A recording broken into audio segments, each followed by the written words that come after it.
Olá, turminha do quarto ano, sejam bem-vindos ao resumo da nossa aula online. Na nossa aula foi trabalhado as páginas 24 até a página 27 do nosso livro de língua portuguesa. Nós iniciamos a aula com a leitura do poema Quando Vovó Celeste Adoecer. Nós fizemos a leitura e você que não fez, faça a leitura para a gente começar a responder algumas questões, tá certo? Nas questões nós vimos logo abaixo, no finalzinho, entre as páginas 24 e 25, quem é o eu lírico do poema? Ou seja, quem é a pessoa que fala naquele poema? Quem estava contando aquela história que aconteceu através do poema? Pela voz, pela a forma que a gente lê e entende, era um netinho da vovó Celeste ou uma neta, não é? Na segunda questão, qual é o som mais se repete em todas as rimas? No finalzinho de cada frase, de cada versinho do poema, tinha um que sempre rimava. Então era o som que mais se repetia, aquele que a gente ouve no finalzinho da frase, no finalzinho do verso. Era o som de A, tá certo? Essa é a segunda questão. Na terceira questão, a gente vai circular os sinais de pontuação de de uma estrofe do poema. Vamos reler a estrofe destacando os sinais de pontuação, tá certo? Trouxemos pão de ló, vírgula, primeiro sinalzinho de pontuação, circula aí. Pensando, 2 pontos, tem que circular. Aí abre aspas e essas aspas a gente tem que circular quando elas são abertas e quando elas se fecham no finalzinho da frase. Vamos lá. No início já circula. É isso. O que ela nos pediu assim, com A. Aí fechou as aspas, circula e circula também o pontinho final, no final desse verso. Mas ela recusava e repetia. 2 pontos, circula também. Travessão, que abre o início da fala da vovó, também tem que circular. Quero comer pão de lá. E o finalzinho, um ponto de exclamação, encerrando a frase e a falinha da vovó. Também circula, tá? Destacando a partir deste quesito, nós percebemos que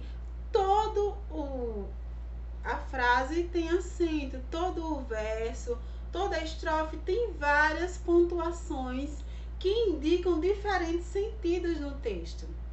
Quando nós falamos o que a gente ou escrevemos, nós estamos representando a nossa fala, a nossa oralidade. Mas para representar fielmente aquele sentido que a gente quer dar, nós temos que pontuar a nossa fala, as nossas frases, os nossos textos, tá? Para marcar. Tipo, quando eu vou fazer uma pergunta, qual é o sinal que eu coloco no final para indicar que eu estou fazendo uma pergunta? Exatamente, o sinalzinho de interrogação. E quando no final da minha fala eu quero expressar um sentimento, eu uso a exclamação, que é usado nas frases exclamativas para expressar um sentimento, que pode ser tristeza, pode ser espanto, pode ser muita alegria, não é? Assim, dentre muitos outros sinais que nós temos. Seguindo aí, logo no finalzinho da página 25 até a página 26, nós vamos ver alguns sinais de pontuação. Temos lá a vírgula, que separa os elementos de uma frase, que intercala diferentes explicações, né? Quando a gente faz uma explicação, vírgula, e vai fazer outra explicação, outra vírgula. Por exemplo, fui à feira comprar bananas, vírgulas, maçã, vírgula. Vou enumerando diferentes elementos do que eu fui comprar. Eu preciso usar a vírgula. Eu não falo atropelando tudo. Eu separo direitinho aquilo que eu estou falando, tá? Temos também aí outros sinais. Os dois pontos que a gente viu lá, que depois dos dois pontos veio a fala da vovó. Então, os dois pontos, depois dele sempre vem alguma fala ou uma enumeração, várias outras questões na frente, tá? As aspas, que destacou a fala da vovó, mas também serve para destacar palavras estrangeiras, gírias ou palavras erradas, já que não, com a escrita é errada, né? Já que tem a licença poética no poema para se fazer isso, tá? Então, as aspas servem para dar esse destaque, para chamar a sua atenção para esse ponto, tá? Temos o ponto final, que é colocado no final da frase, no final do parágrafo, ou quando a gente conclui o pensamento, a gente coloca um pontinho final. O travessão, ele é sempre aberto para indicar a fala do personagem. Alguém vai falar, sempre alguém vai falar depois do travessão. Em alguns casos também é usado para destacar alguma coisa, mas a função principal é destacar a fala dos personagens. E a interrogação é a que usamos para fazer perguntas. Lembrando, depois do ponto final, da exclamação e da interrogação, é sempre uma letrinha maiúscula. Vamos ver agora essa atividade aí. Vamos lá? Vamos ver aí a atividade na página 26, tá? Do livro de vocês. Na primeira questão, você vai completar os diálogos com os sinais de pontuação adequado. Aí, nesse primeiro balãozinho amarelinho, tem assim: você gosta de poesia? Isso, uma pergunta. Então, a gente coloca uma interrogação. E mais adiante, no balãozinho azul, tem assim: eu amo. Então, a gente coloca um pontinho final, pois já acabou a frase. Vamos à letra B? Peguem aí. Letra B. Uau, este poema é lindo! Nós vamos usar 2 pontos de exclamação, pois está expressando o sentimento dele, de emoção, a alegria dele em falar dos poemas, em ler aquele poema, não é? Coloquem aí 2 exclamações.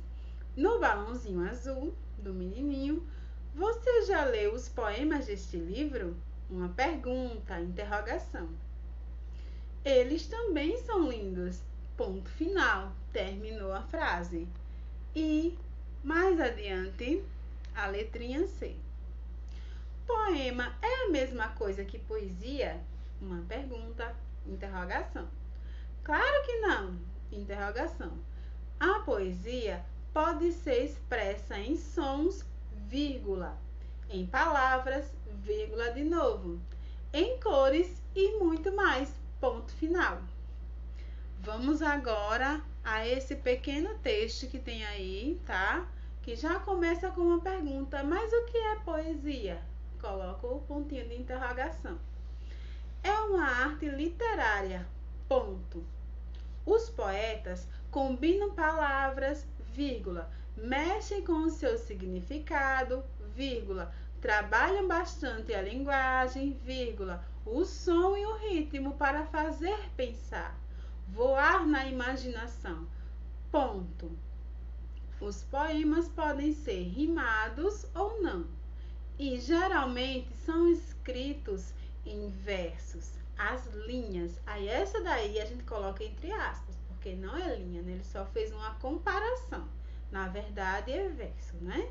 Aí vocês colocam as aspas para dar esse destaque, tá? Nas 2 pontinhas da palavra, no início e no fim, tá?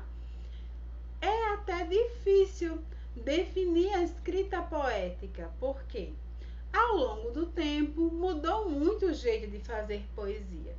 E os temas, o amor, a amizade e a alegria,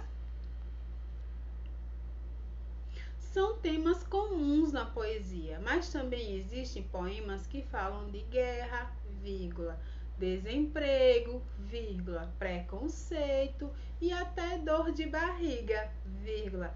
Tudo é motivo para poetar, isto é, fazer versos, ponto final.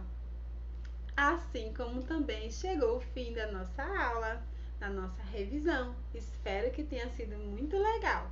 Não se esqueçam de fazer a atividade na ficha de atividade, na página 13, tá? Das fichas de atividades. E até a próxima. Tchau, tchau!